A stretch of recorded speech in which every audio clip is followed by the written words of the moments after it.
Vamos à entrevista do dia. Quem já está aqui comigo, no estúdio da Jovem Pan Araçatuba, é o consultor de recursos humanos, o James Lourenço Júnior. Você já está vendo o James aqui na live, lá na minha página no Facebook, jornalista Marcelo Teixeira. Ele está aqui para explicar por que há vagas de trabalho sobrando na região de Araçatuba e por que é tão difícil preenchê-las. Eu vou fazer uma pequena introdução antes de pedir para que o James comece a responder aos questionamentos aqui, enviados inclusive pelos nossos ouvintes e também seguidores. Um levantamento feito pela empresa de soluções para recursos humanos InfoJobs mostra que 84% das empresas entrevistadas estão com mais dificuldade de contratar profissionais agora do que em anos anteriores à pandemia. Isso pode soar estranho em meio ao desemprego, ainda alto no país, mas reflete o aumento pela procura de profissionais qualificados. A pesquisa confirma esse cenário, né? 62,6% dos entrevistados, empresas, destacam que encontrar profissionais qualificados tem sido o maior desafio. James, bom dia, obrigado por ter me atendido aí e vindo hoje para falar desse assunto que é recorrente aqui no Jornal da Manhã. A gente gosta de falar de economia e mercado de trabalho. De forma geral, é possível dizer aí que o país vive um apagão profissional, mais especificamente Araçatuba, para todos os níveis, mas principalmente para vagas mais especializadas? Bom dia. Bom dia, eu que agradeço aí mais uma vez pelo convite. Como você falou, são temas totalmente ligados, né? Uhum. A economia com o mercado de trabalho. E sim, estamos pagando uma conta, né? Uhum. Estamos pagando uma conta. Isso a gente já vinha observando há tempos, né? Principalmente aí com o que a gente considera como o analfabeto funcional, Uhum. né? Já víamos com alguns apontamentos até mesmo das políticas públicas com a formação, né, dos jovens. A falta de formação? Ou a falta Uhum. de informação, mas que eles chamam até tão de formação, certo, que passavam pelo ensino fundamental, chega o ensino só regular. mais pertinho do microfone, é isso, é isso. Então nós estamos pagando essa conta. Uhum. Vai chegando um momento. A nossa pirâmide aí de faixa etária está mudando, né? Uma série de características e de situações, né? E como você bem citou, foram agravadas com a pandemia, né? Foram acelerados esses processos, né? E por sua vez a gente está tendo esse efeito agora nesse momento em relação à procura, né? E demanda de candidatos, a procura e oferta, né? De candidatos. Eu tenho a impressão, me contradiga caso eu esteja errado, obviamente, que antes da pandemia o desemprego era menor, mas já havia alguma falta de qualificação. Até porque me parece que a procura por profissionais com nível especializado já era alto, mas aí vinha aumentando para profissionais com níveis tecnológicos também superiores, haja vista aí a utilização de cada vez mais recursos tecnológicos nas profissões. E aí, com a pandemia, o desemprego aumentou e o nível de capacitação também foi aumentado, digamos assim, porque as empresas começaram a buscar gente para fazer home office, para trabalhar à distância, e esse pessoal tem que ser, no meu ponto de vista, ainda mais qualificado, porque não está às vistas do líder ou do patrão. Estou errado nessa análise, não? Não, perfeita a sua análise. Até vamos falar, né, pegando essa última sua fala em relação ao funcionário que trabalha em home. Aí nós já vamos entrar na área de comportamento. Uhum. Né? Aí nós não vamos falar somente aí dos conhecimentos técnicos, mas vamos falar também do comportamento. É uma série, né, Marcelo? Quando a gente fala em mercado de trabalho, que citamos no início aí em relação à economia, mas nós citamos em relação até mesmo ligado à saúde, a outras políticas públicas. Por quê? Quando a gente fala em trabalho, a gente fala em comprometimento, a gente fala em cuidados, a gente fala, né, em dedicação, disciplina. Então isso vem já com ausências de todas essas, né, essas características. Então a gente já vem com essa deficiência já há algum tempo.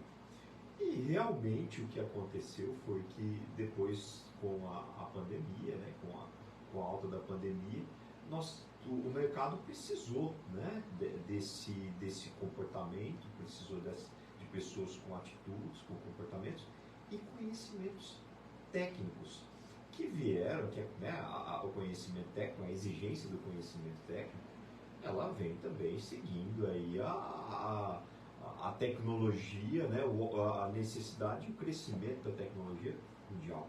Né? Então nós íamos observando que isso já em algum momento iríamos ser cobrados por isso. Né? E uma geração, né, vamos falar, não vamos colocar só a culpa no jovem também, mas a questão é uma geração também que veio já com muitas necessidades e com muita exigência de resposta rápida, né? E faltou, né, essa preparação, essa formação técnica, né, que é o que a gente chama das hard skills. A gente não vê hoje essa formação técnica, principalmente sair dos grandes centros. Eu ia te perguntar isso. Então, você que tem uma empresa, inclusive, a sua empresa é de seleção e recrutamento? É recrutamento e seleção, isso nós temos a expertise aí também em contratos temporários e terceirização. Tá. E aí você percebe muito claramente na prática essa falta de capacitação básica do jovem. Hoje do jovem, né, a gente cita o jovem porque é a nossa, né, a nosso futuro, a nossa geração, mas também falamos, né, não vamos chamar aqui de idosos. De idosos, mas tá? O pessoal mais experiente também tem deixado de se atualizar? Exatamente, o profissional que está buscando recolocação, que passou por esses problemas econômicos, ou até mesmo, né, encerrou uma carreira e está buscando outra, aí ele está deixando de se preparar, ele está deixando de se qualificar tecnicamente, principalmente quando ele quer buscar outra área. Né? Então ele já está realmente, não digo nem desatualizado, às vezes ele está muito bem atualizado dentro daquela formação, daquela profissão, mas ele não está buscando ampliar o seu conhecimento. É muito difícil. Eu sei que tem as dificuldades de trazer de volta para a sala de aula, só que se a gente for parar, né, não tiver essa movimentação, não tiver esse comportamento. Profissionalmente você morre, né? A tendência é essa, né? A tendência é essa, né? E aí a gente escuta falar, e a dificuldade que você citou, por diversas outras razões, que ele acaba buscando o empreendimento, ele acaba buscando, né, o voo solo, ele acaba tentando se reinventar, muitas vezes aí com até mesmo atividades informais, né, que isso impacta muito também nesses números que você citou. E aí eu fico pensando aqui, James, você me desculpa se eu tiver interrompido o raciocínio, mas depois você pode retomá-lo. Você citou, então, dois problemas. Estamos falando aqui do ponto de vista do trabalhador, de quem está buscando uma primeira colocação ou mesmo uma recolocação, que é a falta de capacitação técnica, as hard skills, mas você também citou algo tão importante quanto, que são as soft skills, né, que são aí as situações comportamentais. E eu ouço muito, principalmente do pessoal de RH, que é aí da sua área, que você contrata pelo currículo e demite pelo comportamento. Tem muito disso ainda hoje? Tem, infelizmente tem. E quando a gente fala assim, a gente pensa, né, às vezes, mas é alguma formação que não existe tanta qualificação técnica. Não, a gente está falando de bons profissionais qualificados tecnicamente, e nós estamos falando sim daquele que tem dificuldade maior de acesso a informações, né, esse profissional. Então isso a gente vem observando demais. É reflexo, sem dúvida, é um reflexo daquilo que nós falamos no início, da base de formação. Sim. Né? Agora, eu ouvindo você em relação às notícias e tem ouvido, a gente tem acompanhado a questão envolvendo os descontos Nossa. Né? Eu não sei, eu sempre fico me refletindo aqui, pensando comigo mesmo, se isso sempre ocorreu e não era noticiado, ou se de fato aumentou, se intensificou. Bem, o fato é que nós temos visto cada vez mais isso no dia a dia, mas também em emprego, né? Eu recebo particularmente nas redes sociais vídeos de pessoas que perdem o controle no ambiente de trabalho, às vezes na própria estação de trabalho, às vezes com outro companheiro. Então isso, independentemente se ocorria mais ou não, o fato é que acaba impactando na carreira profissional do trabalhador. Sem dúvida, sem dúvida. Isso a gente tem visto, como eu falei, em qualquer nível, Uhum. profissional, a gente tem assistido situações como essa. Então, sem dúvida, ele vai impactar muito.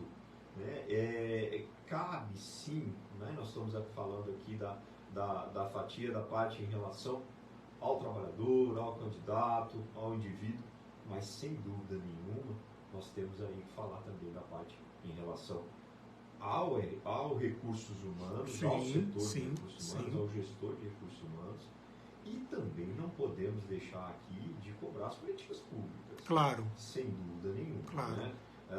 Em relação às políticas públicas, a gente está falando agora de um projeto que vinha para acontecer, que já estava, né, aprovado, que é a questão da mudança do ensino médio. Né?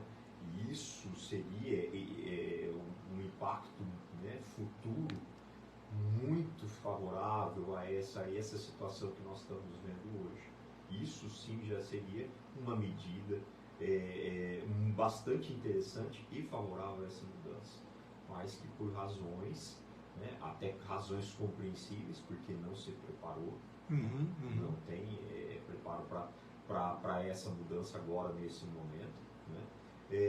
E por parte do gestor de recursos humanos, que cabe sim a ele, ao empresário, buscar meios, outros recursos e principalmente, né, conhecer o seu mercado, né, para que ele tenha sim aí, possibilidades de buscar e ter sucesso, né, na busca desse indivíduo. Porque a empresa também não pode parar esperando que o funcionário mude ou esperando, né? Então cabe sim ele criar situações para que ele possa encontrar bons profissionais. James, são 8 horas 33 minutos praticamente. Eu vou pedir para que você continue aí, para que no segundo bloco a gente, a partir deste seu raciocínio, continue a entrevista e traga outras situações aqui, que eu tenho perguntas também para te fazer, principalmente no segundo bloco, sobre o que a empresa deve fazer, o que ela deve oferecer, como é que ela deve se comportar e o tipo de negociação possível neste circuito aí, tá certo? Então fique aí, pessoal, aguarda, por favor, 2 minutinhos, o break é rápido, daqui a pouco a gente está de volta. E eu retorno à segunda e última parte da entrevista de hoje.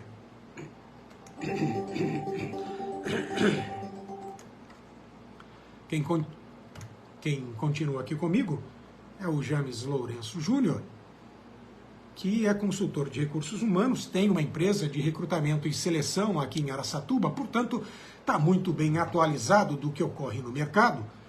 E no primeiro bloco, o James, a gente falou muito sobre o comportamento, soft skills, mas também hard skills, né, conhecimentos técnicos necessários ao trabalhador que deseja ou ingressar ou ser recolocado ou almeja um degrau a mais aí na sua carreira profissional. Mas eu gostaria de, neste segundo bloco, falar com você sobre as empresas. Elas estão mais rígidas e criteriosas nos processos de recrutamento e seleção e estão oferecendo bons benefícios e salários, ao menos condizentes com o mercado, para que não consigam encontrar o trabalhador que estão procurando? Sem dúvida, é natural, né? E até não só natural, mas sadio que aumente sim esse rigor, né? Na busca, nas exigências, nos requisitos que a empresa, né, vem a oferecer e vem a buscar no mercado. Como essa evolução tecnológica, não dá para a gente, né, com a concorrência do mercado, não dá para se falar, né, nessa evolução conjunta. O que acontece, o que a gente observa muitas vezes, claro, né, a gente falou muito isso no primeiro bloco, em relação a essa questão da formação, que às vezes há necessidade, sim, sem dúvida, é indispensável essa busca de conhecimentos técnicos.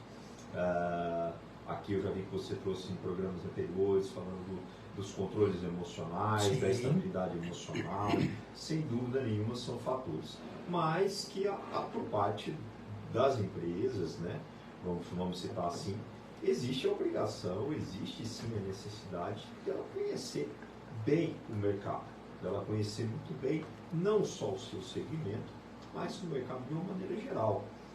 E muitas vezes, né, Célio, infelizmente, às vezes o próprio gestor mesmo de recursos humanos, ele não está preparado nesse sentido. Ele ainda não conheceu o mercado suficiente, de maneira suficiente, ele ainda não identificou qual é a real necessidade que a empresa dele tem. Às vezes ele está buscando... Acontece isso? Acontece muito. Às vezes ele está buscando um candidato ou indivíduos que determinado setor fez uma exigência, determinado líder fez uma exigência, que ele pode muito bem, né, repensar, refazer aquele pedido e, né, redirecionar para que possa, né, vamos entre aspas aí, facilitar essa busca no mercado de candidatos.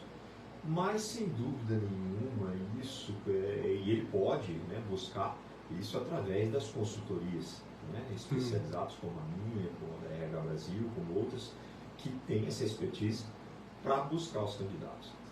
E temos também situações aí que envolvem a questão, né, de salários e benefícios. E juntamente com o que eu estou falando, que são as políticas de cargos e salários. Isso, Marcelo, não importa o tamanho da sua empresa, não importa, né, o teu potencial econômico financeiro, isso pode ser, sim, muito bem desenvolvido.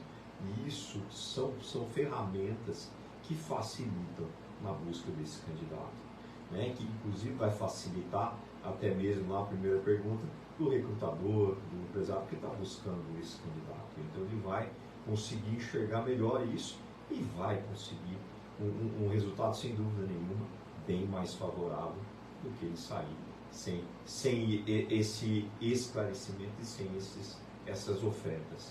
Vamos a exemplos práticos. Um frigorífico de Andradina tinha 80 vagas abertas, ele mal conseguiu preencher 25. Eu tenho aqui empresas e conhecidos que entram em contato pedindo sugestões de nomes. Uma consultoria administrativo-financeira está procurando gestor de RH, analista financeiro, está com dificuldade. O Lar São João está procurando gente com nem tanta qualificação assim, mas dentro da sua área, sim, capacitada, cozinheira, auxiliar de serviços gerais. A FATEB, dias atrás, abriu concurso, FATEB de Birigui, para servente e analista financeiro. E todos com dificuldades para preencher as vagas. E aí eu fico me perguntando, será que o salário não é suficiente? Será que a composição salário-benefícios não é suficiente? O que não está atraindo? Porque tem sim a falta de qualificação de quem chega, mas muitas vezes nem chega, porque parece que o trabalhador não está se interessando.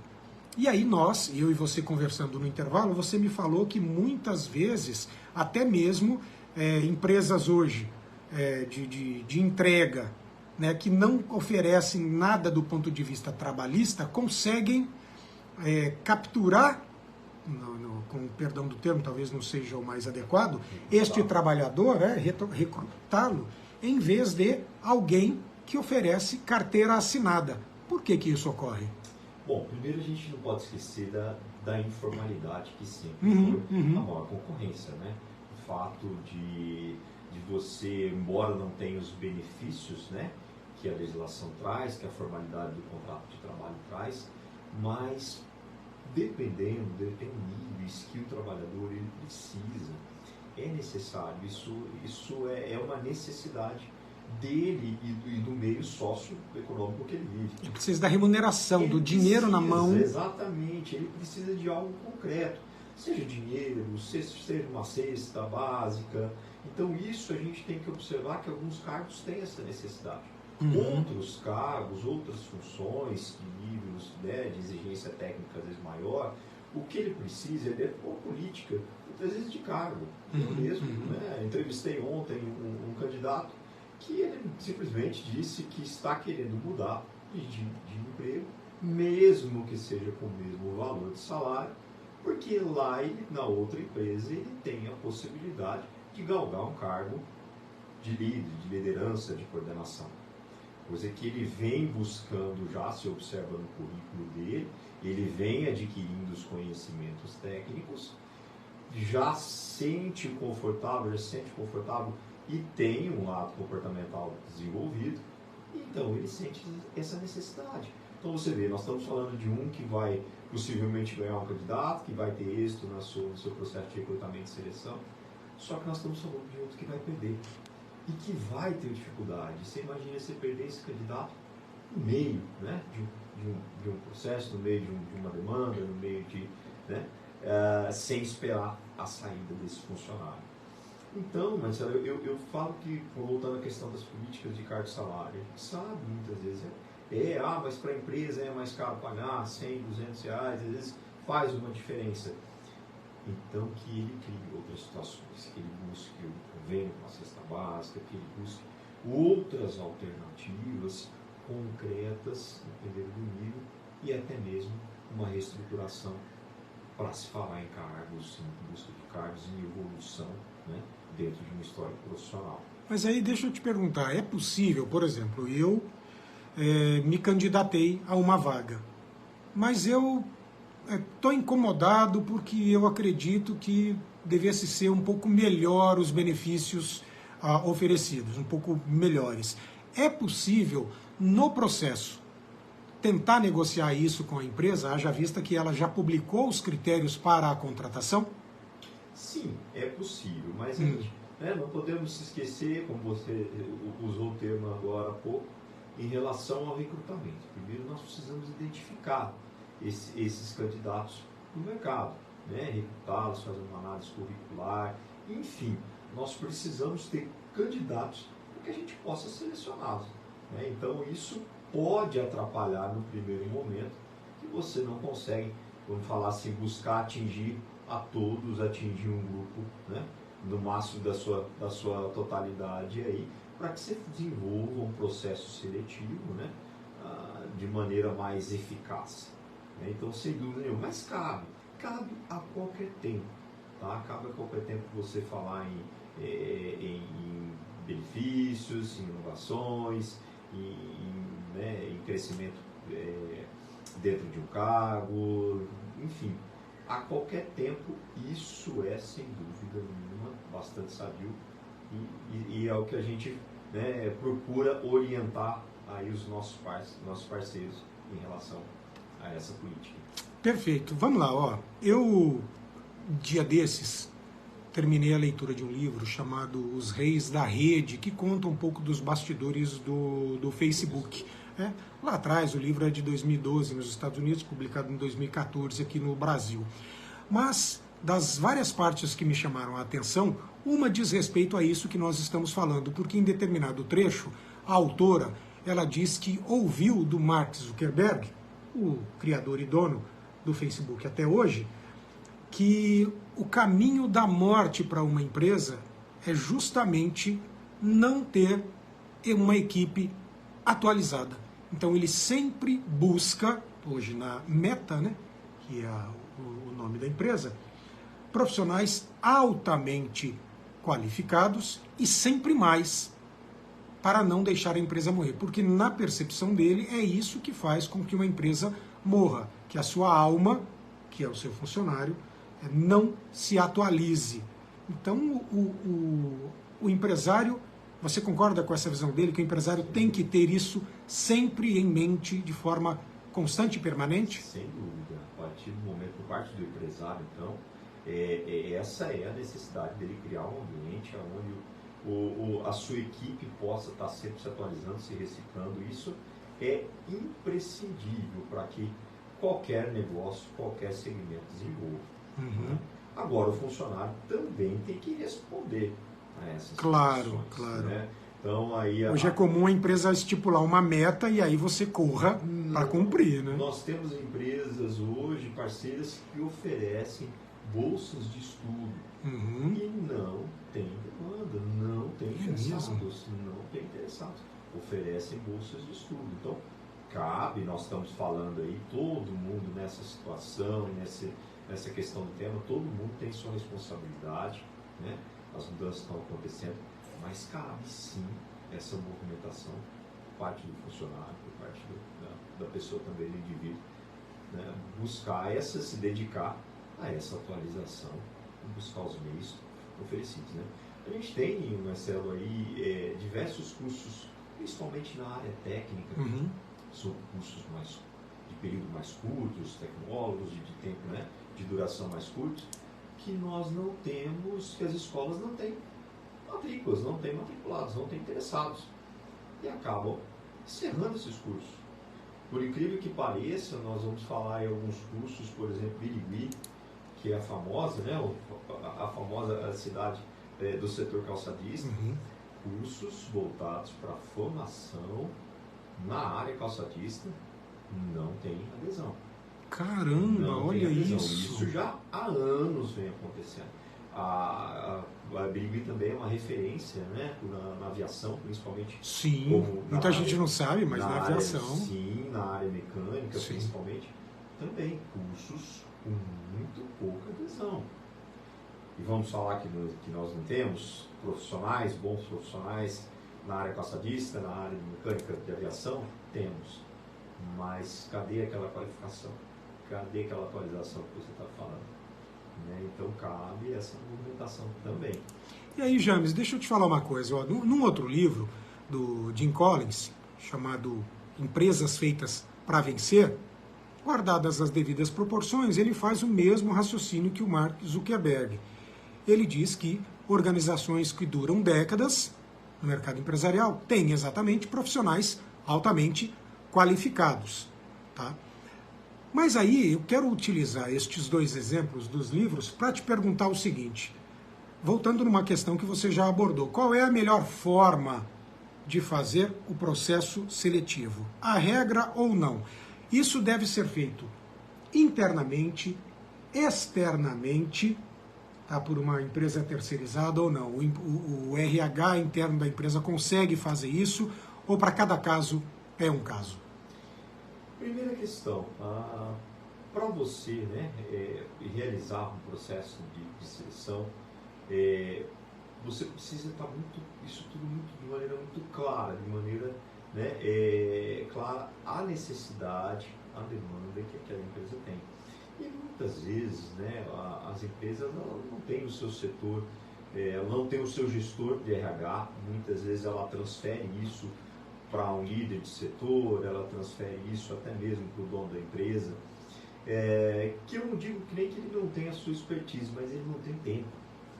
Então eu acho que ele precisa ter tempo para avaliar, para ver muitos fatores, muitas situações dentro da própria empresa que muitas vezes ele não tem tempo. Então é onde entra o trabalho da consultoria. Sim, porque é a nossa expertise, é o nosso conhecimento e é o nosso trabalho. Então eu cito isso. Se ele não tem um setor de recrutamento, um setor interno de recrutamento e seleção, buscar de imediato uma consultoria de RH.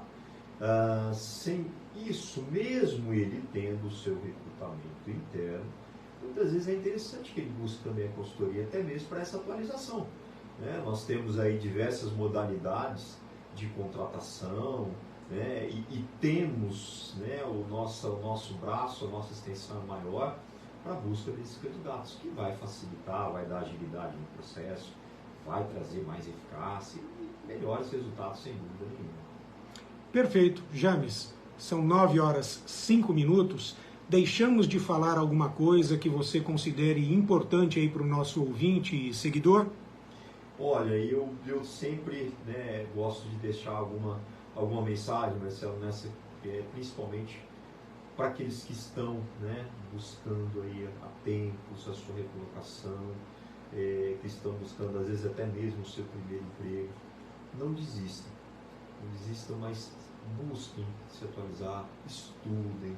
Até mesmo a elaboração de um currículo é uma forma de estudar.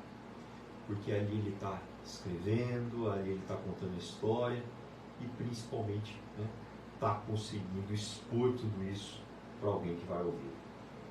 É isso. James, muito obrigado pela participação. Você sabe que sempre que tiver informação relevante, mande como sugestão de pauta que a gente abre os microfones do Jornal da Manhã Araçatuba, tá certo? Muito obrigado, viu? Bom dia. Bom dia. Agora são 9h06. Por hoje é isso, eu vou ficando por aqui.